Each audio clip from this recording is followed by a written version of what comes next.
ଆପଣମାନଙ୍କୁ ଯଦି ଘରେ ଦୋକାନ ଷ୍ଟାଇଲ ଚାଉମିନ ଦିଆହେବ ଆପଣମାନେ ଆଉ ବାହାରୁ ଖାଇବେ କି? ଆସନ୍ତୁ ତା ରେସିପି କହୁଛି।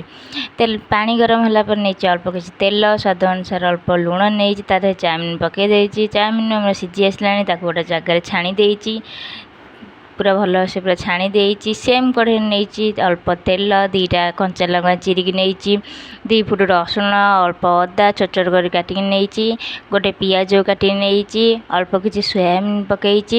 ଆପଣ ଚାହିଁଲେ ପରିବା ନେଇପାରିବେ, ମୁଁ ଖାଲି ସୋୟାବିନ କରିଛି। ସୋୟାବିନ ହାଲକା ପୁରା ଭାଜି ଦେଇଛି, ତା ଦେହରେ ଗୋଟେ ଟମାଟର ପକାଇ ଦେଇଛି। ମସଲା ପାଇଁ ନେଇଛି କାଶ୍ମୀର ଚିଲି ପାଉଡ଼ର, ଜିରା ପାଉଡ଼ର, ଧନିଆ ପାଉଡ଼ର, ଚାଉମିନ ମସଲା, ସୋୟା ସକ୍ସ, ଟମାଟୋ ସକ୍ସ, ଆକୁ ଭଲସେ ମିକ୍ସ କରିଦେଇଛି। ଚାଉମିନ ପକାଇ ଦେଇଛି, ଚାଉମିନ ପକାଇ ଅଳ୍ପ ସେ ଗୋଳେଇ ଦେଇକି ତା ଦେହରେ ସେ ମସଲା ରଖିଥିଲି ତାକୁ ପକାଇଦେଲି।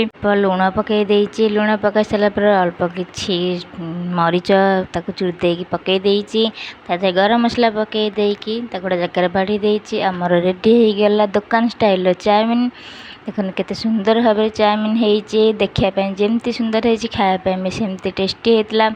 ଆପଣମାନେ ନିହାତି ଥରେ ଘରେ ଟ୍ରାଏ କରନ୍ତୁ। ଏତେ ସୁନ୍ଦର ଚାଉମିନ ଯଦି ଘରେ ହେଇପାରୁଛି ଆମେ କାହିଁ ବାହାରୁ କିଣିକି ଖାଇକି ଦେହ ଖରାପ କରିବା।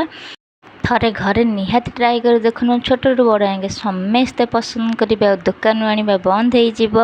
ମୋ ଭିଡ଼ିଓଟି ଭଲ ଲାଗିଲେ ନିହାତି ଲାଇକ୍, ସେୟାର, ସବସ୍କ୍ରାଇବ୍ କରିବେ।